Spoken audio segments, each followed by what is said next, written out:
الحمد لله رب العالمين صلى الله وسلم وبارك على نبينا محمد وعلى آله وصحبه أجمعين. Assalamu alaikum wa rahmatullahi wa barakatuh. Donc notre cours d'aujourd'hui comme intitulé, quelle est la prochaine étape qui vient après la conversion d'une personne ou après son repentir? Et on va diviser ça Inch'Allah en 3 étapes. La première des étapes qui est changer ses habitudes de vie et son entourage, étape par étape, sans brûler les étapes. Qu'est-ce qu'on veut dire par ça? Il faut savoir que beaucoup de gens qui se convertissent, surtout à leur début, beaucoup de gens qui se repentissent aussi, ils brûlent cette étape-là. Ils ne changent pas leurs habitudes de vie et leur entourage, ou alors ne prennent pas soin, comme il se doit, de changer leurs habitudes de vie, qu'ils étaient avec eux dans la jahiliya, et leur entourage. Beaucoup de gens vont entrer dans le dîn et vont être des bonnes personnes, avec des bonnes intentions, qu'Allah les récompense et qu'Allah nous guide tous. Mais ils vont garder la même mentalité, le même mode de vie, le même code vestimentaire et d'autres choses, des restants qu'ils ont forgés pendant leur jahiliya. Donc, à la fin, on va se retrouver avec certaines personnes ayant un pied dans le dîn et un pied dans la jahiliya, si on peut dire ça comme ça, et on va donner des exemples, Inch'Allah, pour faciliter la compréhension. Des fois, et ça arrive souvent chez les jeunes surtout, on va voir des frères qui viennent de se repentir ou de se convertir avec la barbe, Allahumma barik, avec le qamis, toujours à la mosquée. Mais quand ils parlent, ils vont avoir un certain mauvais langage. Ils vont dire des termes qui ne se disent pas, des termes irrespectueux. Ou alors certains frères, quand ils se repentissent de leur vie de rue, si on peut appeler ça comme ça, de leur vie de crime, on va voir que certains vont toujours garder la même manière de marcher, une manière irrespectueuse, une manière un peu de voyou. Certains vont parler d'une manière de voyou aussi. Certains vont agir comme s'ils étaient encore dans la rue. Mais on va voir que la seule différence, c'est qu'ils prient 5 prières et qu'ils ont des fois un code vestimentaire, une barbe de musulmans, qui montre qu'ils sont musulmans. Des fois, chez les sœurs, on va voir d'autres manières, en fait, de se comporter, qui montrent qu'elles n'ont pas vraiment pris soin de ce côté-là. Certaines sœurs, des fois, elles vont mettre le niqab, elles vont devenir pratiquantes. On va les voir dans des durous, dans des halaqas, Allahumma barik, Allah les récompense.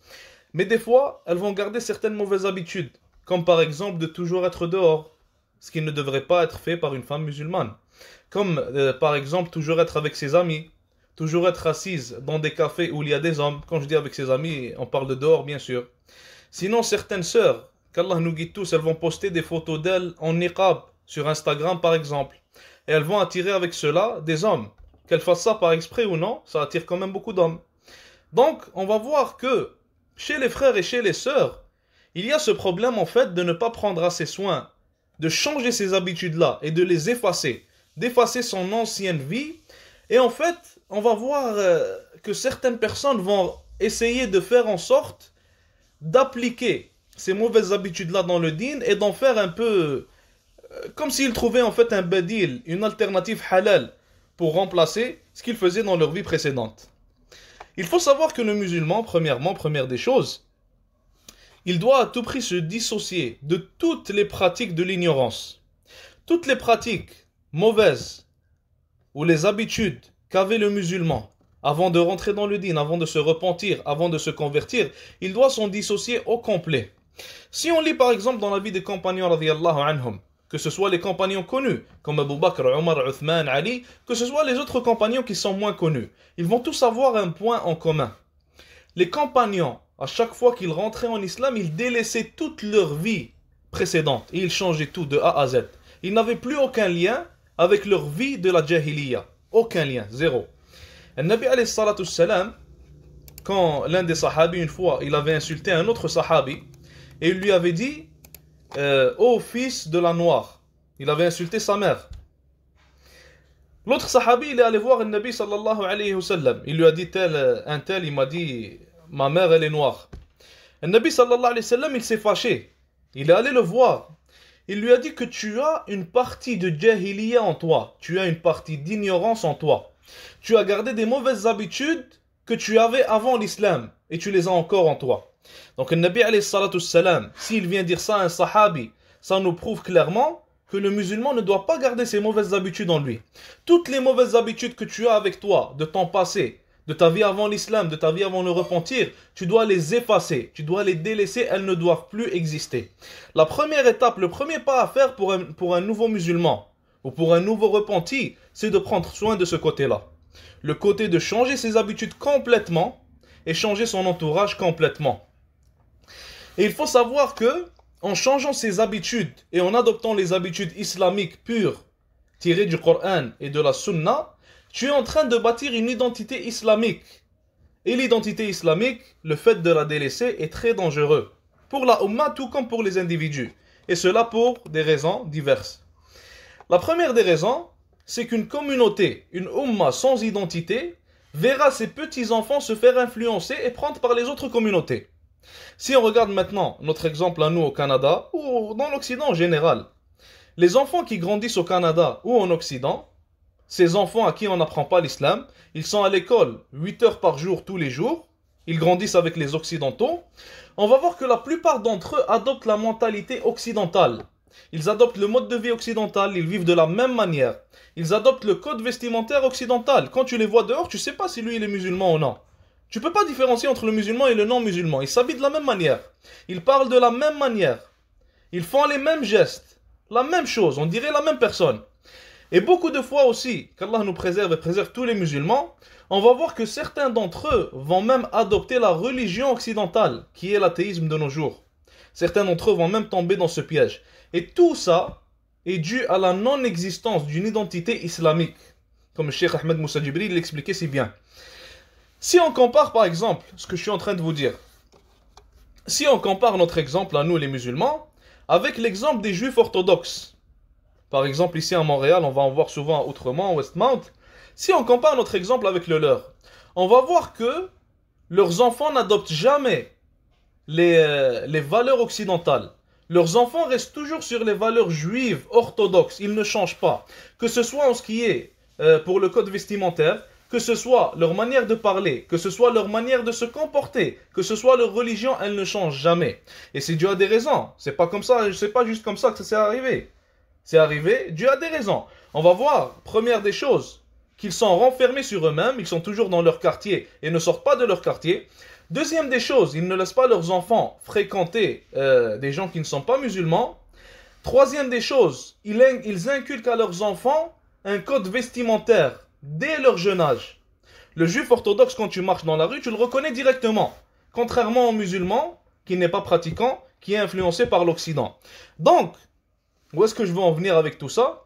Le nouveau converti, le nouveau repenti, s'il vient dans l'islam et il n'a pas d'identité, alors à cause de lui et à cause des autres personnes qui n'adoptent pas l'identité musulmane et qui ne changent pas leurs habitudes pour les habitudes du Coran et de la Sunna, alors on est en train de casser et de tuer et d'enlever l'existence de l'identité islamique.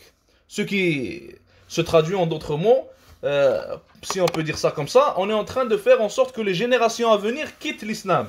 Et c'est ça qui arrive à la fin. Une deuxième raison, c'est que la personne qui garde son identité qu'elle avait avant l'islam et ses mauvaises habitudes et sa manière de se comporter, elle n'aura jamais la même fermeté sur l'islam que la personne qui a une identité 100% musulmane. Celui qui a délaissé toutes ses mauvaises habitudes avant l'islam et avant le repentir n'aura jamais la même fermeté que celui qui a gardé ses mauvaises habitudes. Celui qui a gardé les mauvaises habitudes, il est exposé à un risque de dévier et de revenir à sa vie précédente. Car on va voir qu'il a un pied dans le dîn et un pied dans sa vie précédente. Donc, le shaitan, il va venir, il va jouer avec ça. Et possiblement, très facilement, il peut glisser et il peut revenir à la vie qu'il avait avant, excusez-moi. Et ça, cet exemple-là, on le voit souvent. Plein de frères et sœurs rentrent dans le dîn, on voit qu'ils gardent leurs habitudes d'avant, et on voit qu'après, des fois après 1 an, 2 ans, 3 ans, ils finissent par revenir à leur vie d'avant. Car ils n'étaient pas réellement détachés de cette vie-là comme il se doit. Ils avaient encore un attachement à cette vie-là. Ils étaient un peu attachés au dîn et un peu attachés à leur vie d'avant. Et qu'Allah nous préserve tous, la vie d'avant a fini par l'emporter, le shaitan a fini par l'emporter sur eux. Qu'Allah nous guide tous et nous préserve tous. Donc comme on a dit, l'exemple du musulman sans sahaba radiyallahu anhum, qu'ils ont fait une croix rouge sur leur vie précédente, excusez-moi, avant l'islam. De même, nous devons faire, de même doit faire le musulman. Ta vie avant l'islam, tous les liens que tu as avec doivent disparaître, quitte à changer le pays où tu habites.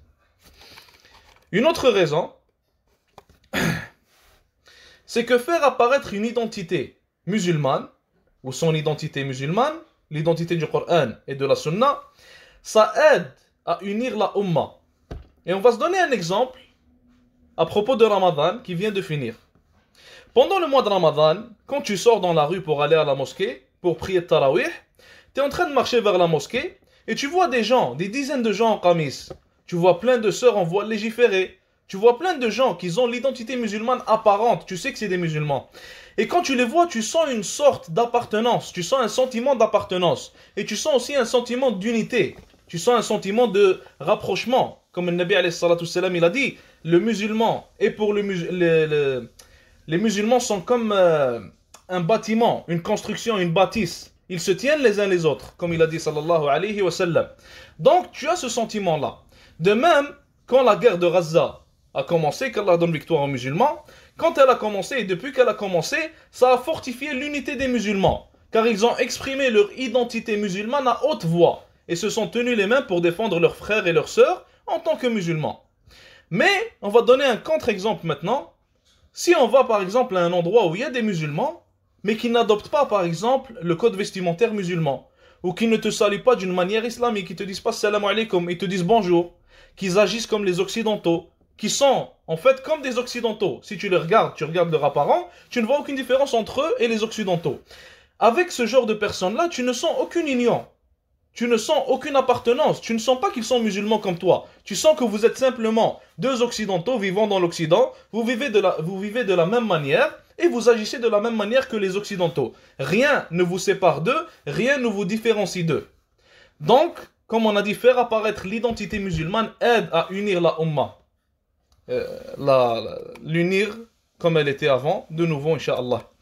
Une autre raison, un autre danger, c'est que le fait de garder le même mode de vie que tu avais avant l'islam ou avant le repentir ne te permettra pas d'attirer des gens que tu connaissais avant vers l'islam ou même que tu ne connaissais pas. Car si tu es le même qu'avant, dans ta manière de parler par exemple, ton comportement, ta mentalité ou quoi que ce soit, alors les gens que tu vas vouloir attirer ne verront aucune différence en toi. Ils vont pas voir de différence apparente. Il faut savoir que ces gens-là, ça leur importe peu que tu pries 5 prières par jour, que tu lises le Coran ou autres, les adorations que font les musulmans par exemple, ou que tu crois en Allah Azza wa Jal. Tout ça c'est intérieur, tout ça c'est pour toi. Eux, ce qui les importe, c'est ce qui est extérieur. Donc si extérieurement parlant, tu as le même mode de vie qu'eux, tu agis de la même manière qu'eux, tu as les mêmes habitudes qu'eux, tu ne vas pas les attirer. Car ils vont se dire on vit de la même manière, pourquoi est-ce que je vais accepter ton dîn? C'est quoi la différence entre moi et toi? Et ça, on le voit par exemple avec les parents. Beaucoup de gens qui deviennent musulmans, qui se convertissent, beaucoup de gens qui se repentissent aussi, gardent leurs mêmes habitudes et leurs mêmes comportements qu'avant. Mais ils commencent à prier, ils commencent à avoir la barbe et tout ça. Donc, quand ils vont aller à la maison, leurs parents vont faire des choses haram des fois, par exemple, des choses qui sont contraires au din. Au lieu de changer de comportement et de leur donner une nasiha de la bonne manière, de les conseiller de la bonne manière, de les appeler vers Allah de la bonne manière, d'une manière douce, d'une manière qui change de la manière dont ils agissaient avant de rentrer dans le din, ils vont agir de la même manière qu'avant. Et on va voir que, subhanallah, ça va faire en sorte que leurs parents vont s'éloigner encore plus du din à cause de cette manière d'agir. Et leurs parents ne vont pas remarquer un changement en eux. Alors que, si ces personnes-là auraient délaissé leurs habitudes d'avant, et leur comportement d'avant et leur mode de vie d'avant, au complet, complètement, de manière complète, on va voir que leurs parents vont s'intéresser à l'islam, même si leurs parents ne sont pas musulmans. Il y avait une femme qui est allée voir un imam. Elle lui a dit, je veux devenir musulmane. Pourquoi? Elle a dit, mon fils, il est devenu musulman. Et depuis qu'il est devenu musulman, son fils, il ne lui a pas dit, deviens musulman, il ne lui a pas parlé de l'islam, il ne lui a rien dit. Mais elle a dit, son comportement, il a trop changé. C'est devenu une bonne personne. Il est devenu mieux qu'il était avant. Donc le fait que cette personne-là, qu'Allah le récompense et lui donne le thabat, a changé de mode de vie, a changé de comportement, a délaissé son côté qu'il avait dans la jahiliya, ça a affecté sa mère qui a été intéressée par l'islam après cela. Qu'Allah nous donne la fermeté à tous. Et il faut savoir que ce qu'on est en train de dire, garder ses habitudes du passé et de sa vie de l'ignorance, il faut savoir que certaines personnes vont garder leur ancienne vie d'une manière partielle. Ils vont garder seulement quelques bouts, quelques caractères, ou des fois même un seul caractère. Par exemple, on va trouver des fois des personnes qui ont changé complètement, au complet. Ils n'ont plus rien à voir avec leur vie précédente. Mais ils vont avoir un petit problème restant ou un petit mauvais caractère restant. Par exemple, utiliser des termes qui sont utilisés dans la rue ou dire des mauvais mots des fois. Ça, c'est une manière partielle, ou plutôt, ils ont gardé juste un petit bout de ce qu'ils avaient avant. D'autres vont garder leur mode de vie qu'ils avaient dans la jahiliya de manière complète. Et c'est là qu'il y a vraiment un grand problème. Des fois, certaines personnes, tu le vois avec la barbe et avec le qamis, mais en réalité, il n'y a rien qui a changé. À part le fait qu'il a commencé à prier 5 prières et aller à la mosquée. Rien n'a changé. Bien sûr, le deuxième cas, ça va être plus dangereux. Mais il faut savoir que, comme on a dit, les Sahaba radiyallahu anhum délaissaient leur vie de l'ignorance d'une manière complète. Car même garder un seul caractère de ta vie de l'ignorance peut être un danger pour toi et peut causer ta déviance ou l'iyadu billah. Aussi, un point vital, et celui-ci on en parle souvent et c'est assez connu, c'est le fait de changer d'entourage. Le Nabi alayhi salatu salam, il a dit: le temps est proche où la meilleure situation pour l'homme sera de posséder un troupeau de moutons, qu'il conduira vers les sommets des montagnes pour pâturer dans les zones arrosées par la pluie, fuyant pour préserver sa religion des troubles de la fitna. Rapporté par Al-Bukhari. Le Nabi alayhi salatu salam, il nous dit que va venir un jour où la meilleure solution pour un homme, c'est de partir et de délaisser tout le monde, tout l'entourage. Il n'y a personne qui pourra l'aider. Il ne va pas trouver une personne pour l'aider dans le bien, une personne pour le rapprocher d'Allah Azza wa Jal. Donc la meilleure des choses pour lui, ce sera de prendre ses moutons, aller dans les sommets des montagnes et délaisser toute la population, délaisser tous les êtres humains. Dans un autre hadith, le Nabi sallallahu alayhi wa sallam, l'autre hadith, Allahu alam, j'ai pas vérifié son authenticité, mais le Nabi sallallahu alayhi wa sallam, il est rapporté qu'il a dit dans cet autre hadith-là, aux compagnons radiyallahu anhum, il leur a dit: il y a des gens qui vont venir, qu'ils auront 50 fois votre récompense. Les compagnons, ils ont été étonnés, ils ont dit 50 fois leur récompense, ou 50 fois la récompense de l'un de nous. Le Nabi sallallahu alayhi wa sallam, il a confirmé, il a répété, il a dit 50 fois la récompense de l'un de vous. Et après, il a expliqué pourquoi. Le Nabi sallallahu alayhi wa sallam, il a dit: vous trouvez des gens pour vous aider dans le bien, et eux ne trouvent pas de gens pour les aider dans le bien. Donc remarquez la récompense qui a été donnée à la personne qui ne trouve pas de gens pour l'aider dans le bien. Ça nous explique à quel point c'est dur quand tu n'as personne pour t'aider dans le bien. Et ça nous explique aussi à quel point c'est dangereux quand tu es avec des personnes qui te mènent vers le mal et t'influencent vers le mal. Et Allah Azza wa Jal, il dit dans son kalam, dans son Coran: fais preuve de patience en restant avec ceux qui invoquent leur Seigneur matin et soir, désirant sa face. Allah Azza wa Jal, quand il nous ordonne une chose ou nous conseille une chose, c'est que pour notre bien. Si Allah subhanahu wa ta'ala, il te dit de rester avec ceux qui invoquent leur Seigneur, c'est que c'est du sérieux. Si tu restes avec ceux qui ne l'invoquent pas, tu vas commencer à faire comme eux. Et si tu restes avec ceux qui invoquent leur Seigneur matin et soir, tu vas commencer à l'invoquer toi aussi matin et soir. Et un cheikh, il avait donné un exemple avec ça, il a dit: si tu mets une personne avec un groupe de gens, on va donner un exemple. Par exemple, tu prends une personne, tu lui montres quelques personnes, et ces personnes-là mémorisent le Coran. Tu lui montres 4 personnes, il devient ami avec ces 4 personnes-là, les 4 mémorisent le Coran, et ils parlent toujours de Coran, et ils parlent toujours de réviser le Coran. Quand tu reviens, tu vas trouver que le 5e, lui aussi a mémorisé le Coran. Ils l'ont poussé à le mémoriser. Si tu le mets avec 4 personnes qui prient toujours Qiyam al-Layl, qui se réveillent toujours pour prier Tahajjud, tu vas trouver que cette même personne-là, même si elle ne priait pas Tahajjud auparavant, elle va commencer à prier Tahajjud. Si tu mets une personne avec 4 personnes qui ne se lèvent pas pour le Fajr, même si cette personne-là elle se levait pour le Fajr, il va arrêter, il ne va plus se lever pour le Fajr. Car on se fait affecter par les gens avec qui on est. Le Nabi alayhi salatu salam, il a dit dans un hadith: l'homme est sur la religion de son ami proche, ainsi que l'un d'entre vous regarde qui il prend comme ami proche.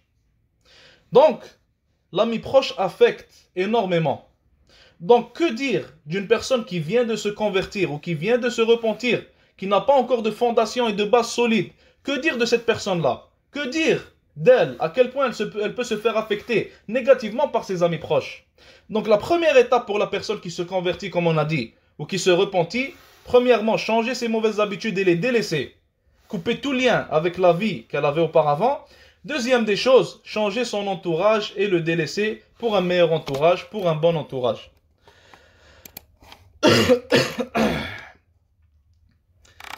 Maintenant, deuxième point de notre halaqa.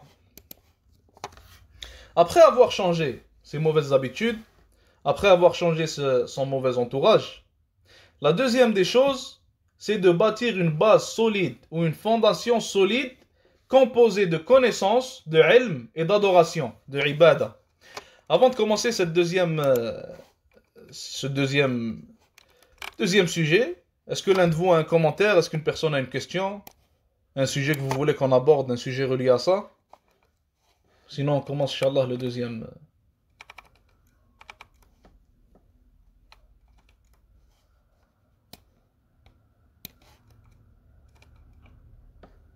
S'il y a un frère qui a un commentaire, on peut lui donner la parole, Inch'Allah. Pour ce qui est des sœurs, elles peuvent écrire directement dans le groupe des sœurs.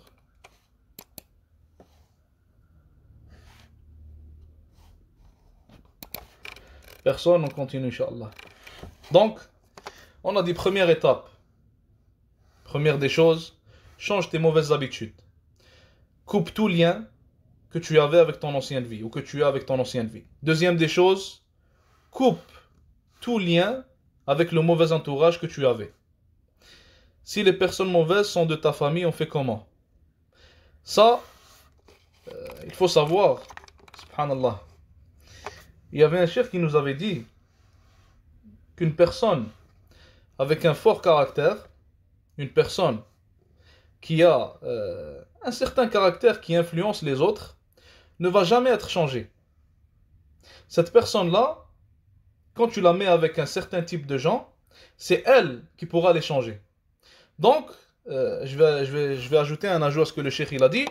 Il faut savoir que l'homme, il est soit influencé, soit influenceur. C'est un des deux. Il n'y a pas de juste milieu. Soit tu influences les gens, soit ils t'influencent. Donc, si les personnes mauvaises sont de ta famille, alors à toi de te précipiter à les influencer dans le bien avant que eux ne te prennent dans le mal. Et aussi, si vraiment tu sens que les personnes mauvaises sont dans ta famille et ce sont des personnes avec qui tu ne peux pas rester, alors c'est mieux d'éviter de rester beaucoup avec eux. C'est mieux de les éviter.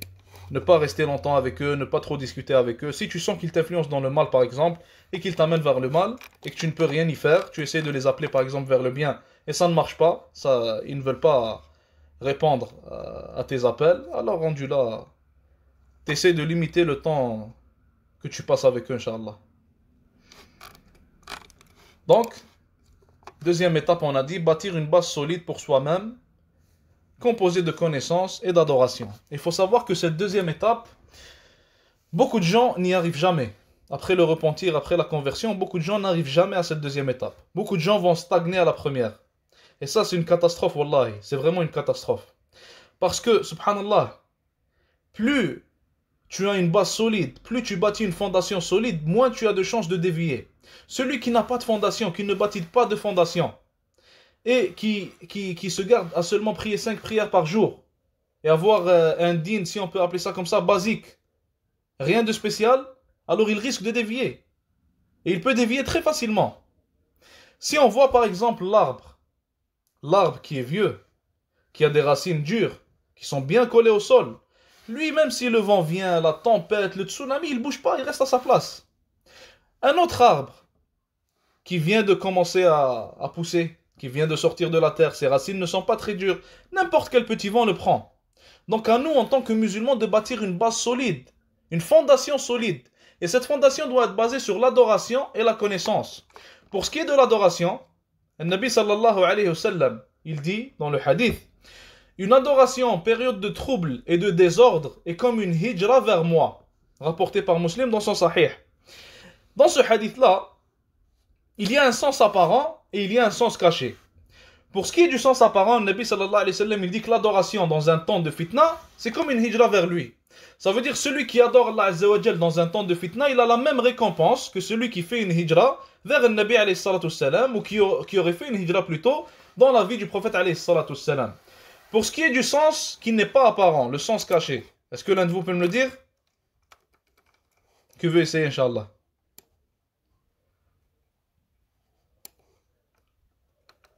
Le sens caché du hadith. Qui veut s'essayer?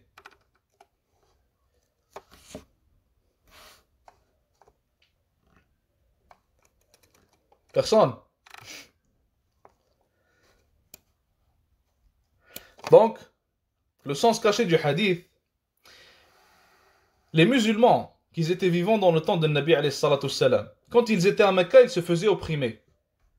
Et ils sont partis de Mecca vers le Medina, ils ont fait leur hijra, pour quitter cette oppression et pour sauver leur religion, car ils ne pouvaient pas la pratiquer correctement à Mecca. Ce qu'on comprend de ça, c'est que celui qui vit dans un temps de fitan et qui est constant dans l'adoration d'Allah Azza wa Jal, c'est la même chose pour lui. Il est en train de sauver sa religion. Il est en train de sauver son din et sauver sa akhira avec Allah Azza wa Jal. De la même manière que les muhajirin, ils ont sauvé leur religion des mouchriquins de Quraysh, toi tu sauves ta religion des fitan en pratiquant l'adoration dans les temps de fitan. Et tu as aussi la même récompense qu'une hijra vers le Nabi sallallahu alayhi wa sallam. Donc, pour ce qui est de l'adoration, il faut savoir qu'elle est importante et nécessaire dans notre vie pour maintes raisons. La première des raisons, c'est que l'adoration nous fait atteindre l'amour d'Allah subhanahu wa ta'ala, elle nous fait atteindre son aide et elle nous fait atteindre son secours, azza wa jal. Abu Huraira dans le hadith al-Qudusi, il rapporte que le Nabi sallallahu alayhi wa sallam, il a dit, Allah a dit, celui qui s'en prend à l'un de mes alliés, je lui déclare la guerre. Celui qui s'en prend à l'un de mes alliés, je lui déclare la guerre. Mon serviteur ne s'approche pas de moi par une chose que j'aime plus que lorsqu'il accomplit ce que je lui ai imposé. Et mon serviteur ne cesse de se rapprocher de moi au moyen des œuvres surérogatoires jusqu'à ce que je l'aime. Et lorsque je l'aime, je suis l'ouïe par laquelle il entend, la vue par laquelle il voit, la main par laquelle il prend et le pied par lequel il marche. S'il me demande quelque chose, je le lui donne. Et s'il cherche refuge auprès de moi, je lui accorde refuge. Donc, le fait d'être constant dans l'adoration d'Allah Azza wa Jal apporte son amour. Et elle apporte son aide aussi et son secours subhanahu wa ta'ala. Et qui a plus besoin de l'aide d'Allah subhanahu wa ta'ala et de son secours que celui qui est récemment converti ou repenti? Personne. Celui qui vient de se repentir et de se convertir, le shaitan il est à fond sur lui. Le shaitan il fait tout pour faire en sorte qu'il revienne à sa vie d'avant et qu'il revienne à sa période d'ignorance dans laquelle il n'adorait pas Allah Azza wa Jal, surtout à ses débuts. Donc cette personne elle a grandement besoin de l'aide d'Allah Azza wa Jal et de son secours et de son amour subhanahu wa ta'ala, et ceci vient avec l'adoration constante d'Allah Azza wa Jal. Une deuxième raison, l'adoration nous donne ce qu'on appelle al-basira. Al-basira, si on peut traduire ça par la vue du cœur, si on peut dire ça comme ça. Plus une personne adore Allah subhanahu wa ta'ala, et plus elle purifie son cœur grâce à l'adoration, mieux elle va avoir, ou plutôt mieux son cœur va voir. Plus elle va avoir la vue du cœur. Et ça t'aidera à différencier entre le bien et le mal, entre le haram et le halal, entre ce qu'il faut faire et ce qu'il faut délaisser par exemple. Et toutes ces choses-là, comme on a dit, sont cruciales à avoir pour le nouveau repenti ou le nouveau converti. Une autre raison, l'adoration aide à délaisser les péchés. Surtout pour un nouveau converti ou un nouveau repenti, on va voir que c'est naturel, c'est normal. On aura toujours des péchés qui nous suivent, surtout au début, et desquels on a du mal à se débarrasser. Et Allah Azza wa Jal, il dit à propos de l'adoration, il dit à propos de la prière plus précisément, il dit « En vérité, la prière préserve de la turpitude et du blâmable. Le rappel d'Allah est certes ce qu'il y a de plus grand, et Allah sait ce que vous faites. » Donc l'adoration d'Allah Azza wa Jal te préserve du mal, de la turpitude, du blâmable et t'aide aussi à délaisser les péchés et les mauvaises habitudes. Maintenant, pour ce qui est de la connaissance, pour ce qui est du ilm, il faut savoir que ce côté-là, ce deuxième composant-là, lui aussi ne peut être délaissé. Les deux se complètent. Le ilm, sans l'adoration, va faire des catastrophes. Une personne qui n'a pas d'adoration mais qui a beaucoup de science, elle a beaucoup de chances d'avoir une mauvaise niya, d'avoir une mauvaise intention. Elle a beaucoup de chances de voir son cœur, corrompu. Donc son ilm à la fin ne va lui servir à rien. Et il est possible qu'une personne soit bénéfique aux gens de par sa grande science, mais qu'à la fin elle finisse en enfer. Dans le hadith connu, Allah Azza wa Jal, il questionne 3 personnes. Il leur dit, la première des personnes c'était un savant. Dans une autre narration, c'est quelqu'un qui lisait beaucoup le Coran, qui mémorisait le Coran. Allah Azza wa Jal lui dit, qu'est-ce que tu as fait avec ce Coran? Il va lui dire, je l'ai enseigné pour toi et je l'ai appris pour toi. Je vous dis le hadith à peu près, je ne me rappelle pas des termes exacts. Allah Azza wa Jal, il lui répond en disant, tu as menti, tu l'as fait pour les gens. Et les gens, ils ont parlé de toi. Et maintenant, moi, j'ai rien à te donner. Et Allah Azza wa Jal, il va ordonner les anges et ils vont le jeter en enfer. Donc, l'intention peut être corrompue très facilement, surtout quand on n'a pas d'adoration. Et celui qui a beaucoup d'adoration, sans le ilm, sans la science, lui aussi va faire des catastrophes. Car la science est nécessaire pour savoir comment adorer Allah Azza wa Jal. Quand adorer Allah Azza wa Jal? De quelle manière? Pourquoi? Et toutes ces choses-là. Donc celui qui n'a pas l'adoration et qui a seulement la science, il est mal parti. De même pour celui qui a l'adoration et qui n'a pas de science, la même chose pour lui. Et Al-Hassan al-Basri, rahimahullah, il avait dit que celui qui est un adorateur mais qui n'a pas de science dans la Ummah de Muhammad, alors il a l'une des qualités des Nasara, des chrétiens. Et il a dit celui qui a de la science sans avoir d'adoration, alors il a l'une des qualités des juifs, rahimahullah. Donc, pour ce qui est de la connaissance, il faut savoir que ce qui a noyé notre Ummah de nos jours dans les ténèbres dans lesquelles elle est et dans l'humiliation dans laquelle elle est, ce n'est rien autre que l'ignorance. Et de la même manière, l'ignorance noie les individus qui en sont victimes et elle cause leur perte. Il faut savoir que le converti et le repenti, quand il commence son cheminement dans le din, ils vont voir différents avis, ils vont voir différents madhab, différentes sectes clamant qu'elles sont sur le haqq, sur la vérité. Ils vont voir toutes sortes de choses similaires qui peuvent les mélanger. Certains, subhanallah, ils finissent même par devenir des Shia Rawafid en pensant que ceci est la voie à suivre. Et tout ça, c'est dû à l'ignorance. Donc, si ces gens-là s'arment de connaissances, incha'Allah, ils pourront différencier le vrai du faux et ils pourront différencier la sunna de la bid'a. Une deuxième raison, c'est que le nouveau converti, le nouveau repenti, il a besoin d'apprendre à prier, à faire la salat. Il a besoin d'apprendre à jeûner, à adorer Allah correctement, subhanahu wa ta'ala. Et tout cela ne vient qu'avec la connaissance. Donc, première étape, on a dit délaisser les mauvaises habitudes et le mauvais entourage et mettre une croix sur son ancienne vie. Deuxième des choses, se bâtir une fondation forte avec l'adoration et la connaissance. Maintenant, troisième des choses, la troisième étape qui vient après ça, ça va être de transmettre le message et de sauver les gens comme Allah Azza wa Jal t'a sauvé. Avant de commencer ce troisième sujet, est-ce que quelqu'un a une question, un commentaire?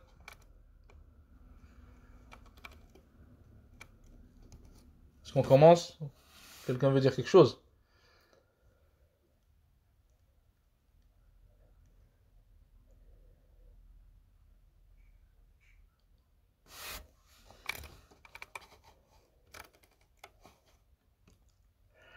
Donc, on reprend avec la troisième étape, Inch'Allah. Il faut savoir que cette troisième étape, Wallah al-Musta'an, c'est l'étape à laquelle quasiment personne ne se rend. Habituellement, les gens s'arrêtent à la première étape. Ils se contentent de peu, ils se contentent d'adorer Allah Azza wa Jal, 5 prières par jour, un peu de sunan, un peu d'adoration, pas plus. La deuxième étape, se bâtir une fondation avec la connaissance et l'adoration, peu de gens s'y rendent, mais encore une fois, pas beaucoup. Beaucoup de gens vont stagner à la première. La troisième étape, qui vient après ces deux étapes-là, qui est de transmettre le message et d'appeler les gens vers Allah Azza wa Jal et de les sauver comme Allah subhanahu wa ta'ala t'a sauvé, habituellement, très peu de gens vont s'y rendre. Donc, comme on a dit, troisième étape, transmettre le message. Il faut savoir que l'être humain, il doit remercier Allah Azza wa Jal pour les bienfaits qu'il lui a donnés. Et quel meilleur bienfait que la guider? Il n'y a rien de meilleur. Allah Azza wa Jal t'a sauvé de l'enfer vers le paradis, Inch'Allah. Et quelle meilleure manière de remercier ce bienfait-là, si ce n'est de le partager avec les gens, si ce n'est d'appeler les autres vers ce bienfait-là, si ce n'est de sauver les autres par la grâce d'Allah et par la miséricorde d'Allah subhanahu wa ta'ala, s'il te donne succès, les sauver vers l'enfer au paradis, tout comme Allah Azza wa Jal t'a sauvé. Et il faut savoir aussi que transmettre le message et appeler les gens vers Allah Azza wa Jal, c'est notre obligation à tous. Le Nabi sallallahu alayhi wa sallam, il a dit Ballighu anni walau aya. Transmettez de moi ne serait-ce qu'une aya, qu'un verset. Il a dit aussi que celui qui est présent entre vous transmette le message à celui qui ne l'est pas. Et Allah Azza wa Jal, il a parlé de cette umma, de la communauté de Muhammad sallallahu alayhi wa sallam en disant Kuntum khayra ummatin ukhrijat linnas. Vous êtes la meilleure communauté pour les gens, qui a été sortie pour les gens, si on peut le dire comme ça. Pourquoi? Allah Azza wa Jal continue en disant Ta'muruna bil ma'ruf. Vous ordonnez le bien. وَتَنْهَوْنَ عَنِ الْمُنْكَرِ et vous interdisez le blâmable. وَتُؤْمِنُونَ بِاللَّهِ et vous croyez en Allah Azza wa Jal. Donc, pour faire partie de la meilleure communauté ou pour être la meilleure des communautés, il y a des conditions. Et ces trois conditions-là, comme Allah Azza wa Jal il a dit, ordonner le bien, interdire le mal et croire en lui subhanahu wa ta'ala, sont les conditions qui font de nous la meilleure des ummas. Aussi, être une personne qui appelle à Allah Azza wa Jal, être un da'i, une personne qui appelle vers le din d'Allah subhanahu wa ta'ala, une personne qui transmet le din d'Allah Azza wa Jal, est une cause de bien et une cause aussi de salut dans cette dunya et dans la akhira aussi. Allah Azza wa Jal te sauve dans cette dunya quand tu es un da'i de différentes manières. La première des choses, c'est qu'Allah Azza wa Jal, si tu fais la da'wah pour lui avec la bonne intention, il va te raffermir encore plus que le raffermissement qu'il donne aux autres personnes. La deuxième des choses, c'est que tu vas être vu comme une personne qui représente un peu le din. Donc, habituellement, quand tu as un statut similaire, où tu es un peu une personne qui représente le din d'Allah Azza wa Jal, tu ne pourras pas faire ce que les autres font, les péchés que les autres personnes font. Soit par honte d'Allah Azza wa Jal, et ça on devrait tous être comme ça, soit par honte des gens. Et dans les deux cas, Allah Azza wa Jal t'a sauvé des péchés. Et aussi Allah subhanahu wa ta'ala, il te sauve dans la akhira, il te réserve les meilleurs des statuts, car tu es une personne qui a appelé vers lui. Et qui est meilleur que celui qui appelle vers Allah Azza wa Jal? Et les savants disent que Jibril alayhi salam, il est le meilleur des anges, car il transmettait la révélation d'Allah subhanahu wa ta'ala. Donc, celui qui transmet la révélation d'Allah Azza wa Jal, lui aussi aura un haut statut et sera avec les prophètes, Inch'Allah. Et comme le Nabi sallallahu alayhi wa sallam, il l'a dit dans le hadith, malgré que le hadith il n'est pas sahih, mais son matn il est sahih, Inch'Allah. Le Nabi sallallahu alayhi wa sallam, il a dit Al-ulama'u warathatul anbiya. Les savants sont les héritiers des prophètes. Et comme il a dit dans un autre hadith, les prophètes ils n'ont pas délégué d'argent, de dinar ou de dirham ou quoi que ce soit, mais ils ont délégué la science de la révélation.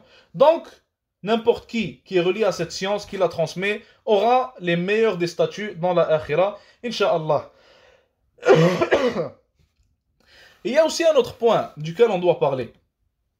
C'est que de nos jours, subhanallah, en tant que musulman, on a un peu cette mentalité de vaincu. On a l'impression qu'on peut rien faire. On a l'impression qu'on peut faire aucun changement. Beaucoup de gens, quand tu leur dis, pourquoi est-ce que tu commences pas à appeler vers Allah Azza wa Jal? Pourquoi est-ce que tu n'apprends pas le din d'Allah subhanahu wa ta'ala pour faire la da'wah, pour donner victoire à cette umma, donner victoire à ce din? Il va te dire, mais je pense pas que je suis fait pour ça, je pense pas que je suis capable de faire de telles choses. Des mentalités de vaincus qu'on a de nos jours. Surtout quand on voit comment les musulmans sont influencés par l'Occident. Et comment les musulmans voient l'Occident, subhanallah. Ils les voient comme une force qui ne va jamais tomber.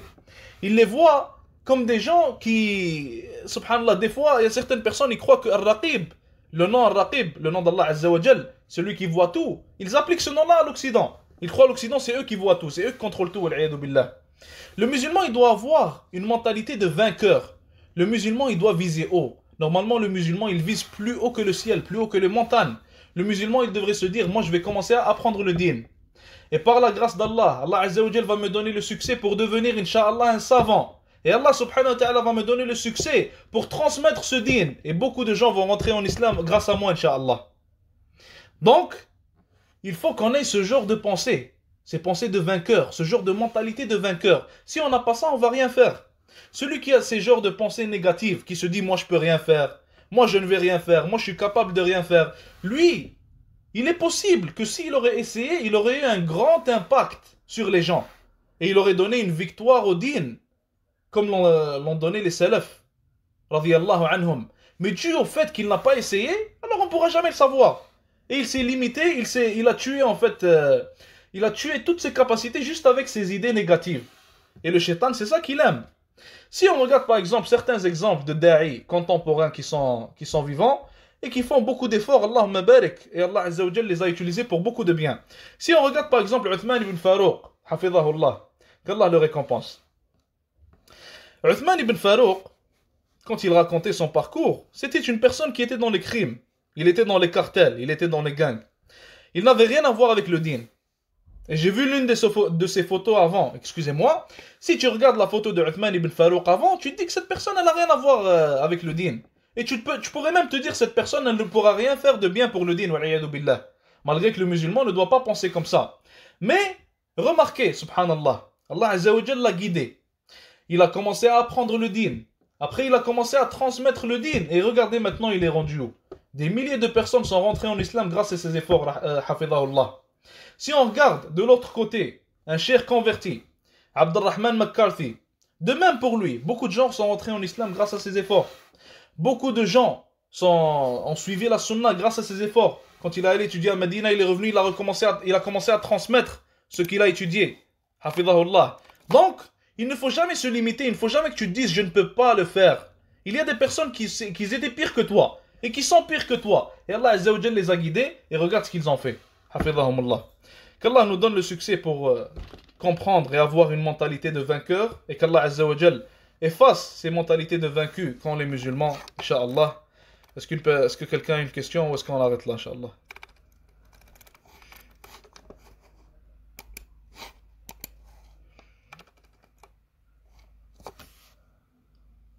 Pas de questions, jazakumullah khair. Assalamu alaikum wa rahmatullahi wa barakatuh.